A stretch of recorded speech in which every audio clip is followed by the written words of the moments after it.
रहे हैं पूर्व विधायक प्रमोद गौड़ बसपा। नरेंद्र शर्मा बसपा पूर्व विधायक का आरोप। अलीगढ़ बसपा के पूर्व प्रत्याशी नरेंद्र शर्मा ने पूर्व विधायक प्रमोद गौड़ पर ब्राह्मण समाज को गुमराह करने का लगाया आरोप। उन्होंने ब्राह्मण समाज से प्रमोद गौड़ के बहकावे में न आकर सजग रहकर आगामी चुनाव में एकजुट होकर मतदान करने की अपील की है। बरौनी विधानसभा के पूर्व बसपा प्रत्याशी नरेंद्र शर्मा ने प्रेस वार्ता के दौरान पूर्व विधायक प्रमोद गौड़ द्वारा ब्राह्मण समाज को गुमराह करने का आरोप लगाते हुए कहा कि प्रमोद गौड़ हमेशा स्वार्थ के साथ काम करते हैं, वह ब्राह्मण समाज को गुमराह कर रहे हैं। मेरी ब्राह्मण समाज के लोगों से अपील है कि प्रमोद गौड़ के झांसे में न आए और आगामी लोकसभा चुनाव में एकजुट होकर अपनी शक्ति का प्रदर्शन करें। तो सबसे पहले तो आप सभी पत्रकार भाइयों का बहुत बहुत स्वागत। आप लोगों ने अपना कीमती समय निकाला और होली की बहुत बहुत शुभकामनाएं। 6 मार्च को अलीगढ़ के एक नेता प्रमोद गौड़ जी ने एक प्रेस कॉन्फ्रेंस की थी और उन्होंने गलत मानसिकता के चलते सही मानसिकता से चुनाव लड़ें, सही मानसिकता से समय अपने समाज के साथ रहें तो समाज उनके साथ हमेशा रहेगा। लेकिन उन्होंने हमेशा जयचंद का काम किया है तो ऐसे जयचंद के साथ ना कभी समाज था, ना समाज कभी है, ना कभी रहेगा। और यही कारण था 2022 में उनकी जमानत जब चुकी। विधायक जिस समय बनी तो उस समय उनकी मानसिकता कोई और थी, लेकिन 2007 के बाद में उनकी मानसिकता जैसी है वो आज जब चाहे है, आप सभी जानते हैं।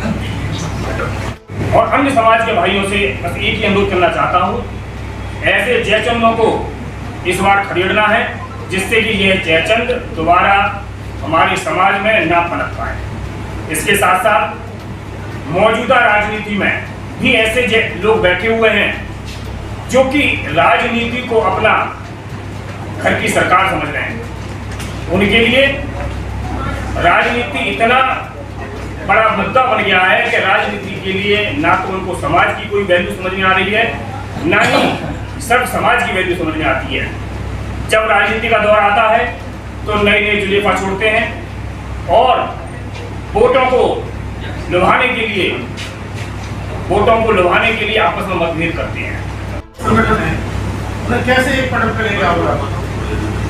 ब्राह्मण में अनेक संगठन, बड़े बने छोटे बने, मुझे लगता है कि बहुत संगठन है अनगिनत। हर ब्राह्मण चाहता है कि उनको हाशिए पे ना रखा जाए, लेकिन ब्राह्मण वो शख्स है जो कि छोटे से प्यारे मीठे बोल से ही झुक जाता है। मैं उन लोगों से कहना चाहता हूं कि मीठे बोलों पर ना आए, उनका नकाब हटाकर उनका पर्दाफाश करें और एकजुट हो जाएं कि ऐसे लोगों से दूर रहें और इस चुनावी मैदान में ऐसे लोगों को आईना दिखाने का काम करें। ब्राह्मण समाज किसी का गुलाम है, ना गुलाम था, ना गुलाम रहेगा। पूजे विप्र सकल गुण हीना, विप्र वो है जिसकी पूजा की जाती है, विप्र वो नहीं है जिसका दुरुपयोग किया जाए। ऐसे चुनावी मौसम में ऐसे लोगों को आईना दिखाना है। कुछ लोग आज चुनाव में ऐसे बैठे हुए हैं जिन लोगों का ये कहना है कि विप्र के घर जाके उनके चरण छूइए, ब्राह्मणों के चरण छू के वोट मांगिए। क्यों चुनाव के दौरान ही उनको याद आ रही है ब्राह्मणों की? उससे पहले कभी चरण छूने की आवश्यकता नहीं थी। मैं ब्राह्मणों के साथ साथ सब समाज से एक ही आह्वान करना चाहता हूँ कि इस 2024 की लोकसभा चुनाव में ऐसे लोगों को आईना दिखाएं और एक मुक्त होकर ऐसे लोग को, ऐसे कैंडिडेट को अपना मतदान करें जिससे कि हमारा देश सशक्त बने, हमारा समाज सशक्त बने और आगे उन्नति करे, आगे बढ़े। ब्राह्मण समाज व अन्य समाज के लेकर भेदभाव की राजनीति के लेकर आरोप प्रत्यारोप का काम किया था। यह वही नेता है, यह वही जयचंद नेता है जिन्होंने हमारे 2022 चुनाव में भी यही जयचंद का काम किया था। जब हमने 2022 में चुनाव लड़ा तो ये जयचंद बनकर आए कुछ चंद टुकड़ों के चलते और समाज में, ब्राह्मण समाज में खास तौर से गलत मानसिकता के चलते इस तरह की चीजें बनाई जिससे कि समाज का ध्रुवीकरण हो सके। समाज ने इनको पहचान लिया और 2022 में भी इनको वही ऐसा रिजल्ट दिया कि इनकी जमानत जब्त हो गई। आज पुनः ये वही गलत मानसिकता के चलते, वही भेदभाव को आगे बढ़ाते हुए जयचंद का काम करने के लिए अलीगढ़ लोकसभा के चुनाव से पहले अपना रंग दिखाने के लिए मैदान में आ रहे हैं और इन्होंने चुनौती दी है कि ये निर्दलीय चुनाव लड़ेंगे और उद्देश्य होगा सिर्फ और सिर्फ ब्राह्मणों का अहित। बता तो उनको कहाँ का चोरा है। अच्छा, कोई समाज संगठित होता है इसलिए कि हमारे ऊपर कोई हमला करे, कोई आक्रमण करे तो हम सब लोग एक होकर उसका बचाव करें। तो अगर प्रमोद गौड़ ने बात उठाई तो ब्राह्मण समाज कहाँ से होता था?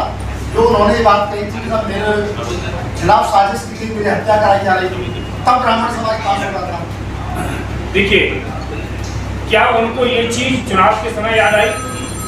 उनको 10 साल निकल गए, उनको 10 साल में ये चीज याद नहीं आई? ये एक प्रकार का मनगढ़ंत एक षड्यंत्र है जो कि आपस में बिखराव करना चाहता है और ऐसा बिखराव हम नहीं होने देंगे। एक ब्राह्मण कुल में जन्म होने के बाद मैं परशुराम वंशज, मैं इस संकल्प लेता हूँ कि यदि कोई भी ब्राह्मण हो या किसी अन्य बिरादरी का हो, ये इस तरह की कोई भी दुराचारी के हाथे इस तरह का गलत प्रचार करेगा, गलत संगति करेगा तो उसके लिए नरेंद्र शर्मा दिन और रात सामने खड़ा हुआ है, चाहे सुख हो या दुख। ब्राह्मण समाज किसके पक्ष में मतदान करेगा, कितनी आह्वान कर रहे हैं आप? ब्राह्मण समाज एक मुफ्त एक किसी के एक के किसके लिए नाम नाम के लिए संगठित होना पड़ेगा। सब लोग संगठित हो रहे हैं, आपस में मीटिंगें चल रही हैं। नहीं, आप या फिर कोई अन्य हो, अभी बीजेपी ने अपनी सीट सतीश गौतम जी को दी है, सपा और कांग्रेस ने भी सीट दी है, बसपा की सीट अभी आनी बाकी है, हो सकता है और भी लोग आए। यह अभी समय नहीं है कि किसको समर्थन देगा, किसको समर्थन नहीं देगा। बात आज की कॉन्फ्रेंस का सिर्फ ये था कि प्रमोद गौड़ जी ने जिस तरह से 6 मार्च को आपस में विघटन करने के लिए जयचंद का काम किया है, उसका पर्दाफाश होगा। ये तो फिर सतीश गौतम के पक्ष में आह्वान कर रहे हो ना, वही करो ना। सतीश गौतम जी के पक्ष में वोट देने के लिए आह्वान मेरा नहीं है और ना ही इसके लिए मेरी कोई प्रेस कॉन्फ्रेंस है। तो आगे करेंगे क्या आह्वान इस तरह? ये चीज देखिए, अभी सभी लोग संगठित हो रहे हैं, ब्राह्मण संगठित हो रहा है, संगठित होकर आपस में विचार विमर्श करेगा, मंत्रणा होगी, उसके बाद ही इस पर निर्णय लिया जाएगा कि किसके साथ में जाया जाए, एक से एक मुक्त होकर वोट किया जाए। तो अभी क्या बीएसपी से ब्राह्मण कैंडिडेट होगा? बीएसपी से ब्राह्मण कैंडिडेट होगा नहीं होगा ये बहन कुमारी मायावती डिसाइड करेंगी और जिसके लिए वो अपना आशीर्वाद देंगी उसके लिए आगे रूपरेखा तय की जाएगी।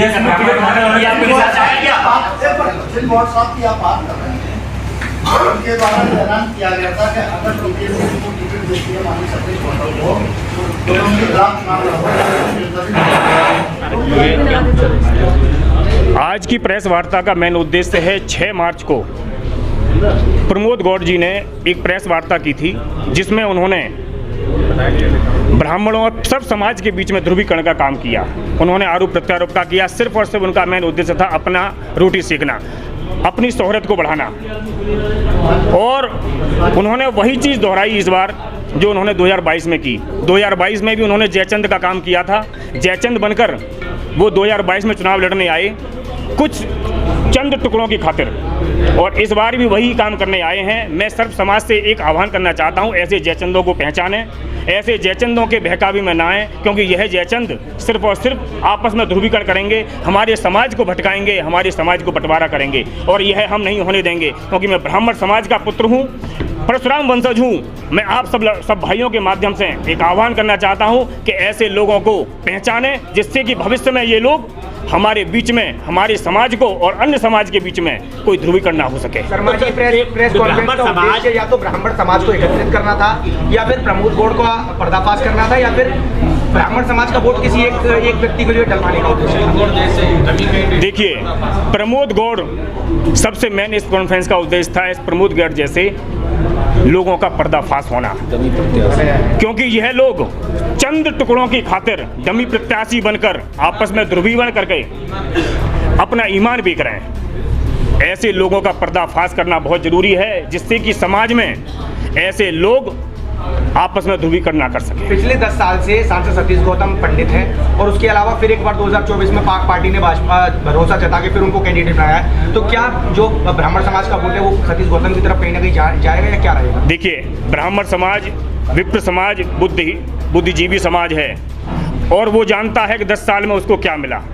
वो जानता है कि मौजूदा सरकार में उसकी क्या वैल्यू है, वो कहाँ खड़ा हुआ, किस हाशिए पर खड़ा हुआ है।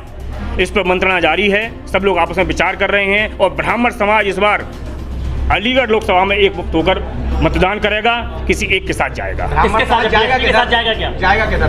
बस बहुजन समाज पार्टी में ब्राह्मण समाज ने हमेशा ही सम्मान किया है और हमेशा सम्मान दिया है। आप बीएसपी पार्टी में हैं, आप ब्राह्मण आज कॉन्फ्रेंस मैं ना बहुजन समाज पार्टी की तरफ से कर रहा हूँ, सिर्फ और सिर्फ इस कॉन्फ्रेंस का मेन उद्देश्य है ब्राह्मण समाज का एकजुट होना और जो जयचंद इस ब्राह्मण समाज को खोखला कर रहे हैं, आपस में ध्रुवीकरण कर रहे हैं, उनका पर्दाफाश करना। क्या आप बीएसपी छोड़कर बीजेपी ज्वाइन करेंगे फिर? मैं बीएसपी का हूँ और बीएसपी का रहूंगा, अभी ऐसी कोई विचार नहीं है। तो ब्राह्मण समाज किधर जाएगा फिर?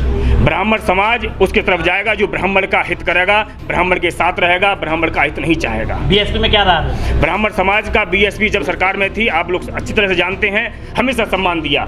बहुजन समाज पार्टी या बहन कुमारी मायावती मुख्यमंत्री थी, उस समय आपको मालूम है कितने ब्राह्मण प्रत्याशी थे, कौन मंत्री था, कौन विधायक था, कितने लोगों को टिकट दी गई थी, आप सब लोग भली भांति जानते हैं। जिस तरीके से ब्राह्मण समाज को एकजुट करने की बात कर रहे हैं, क्या इस सरकार में ब्राह्मण समाज का उत्पीड़न हो रहा है, क्या है? आप लोग जानते हैं कौन ब्राह्मण समाज खुश है, आप लोग भली भांति जानते हैं इस सरकार में ब्राह्मण कैसे हाशिए पे खड़ा हुआ है। आपका कहना है ब्राह्मण खुश नहीं है और ब्राह्मण सांसद सतीश गौतम को दोबारा टिकट दी है, तो आप उसका विरोध करोगे?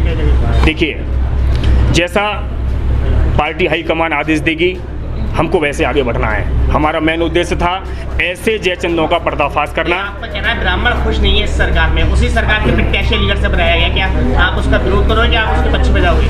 देखिए, हम ब्राह्मण के साथ हैं, ब्राह्मण मंत्रणा करेगा, आपस में एकजुट होकर एक फाइनल सहमति बनाएगा और जहां सहमति बनेगी हम वहां जाएंगे।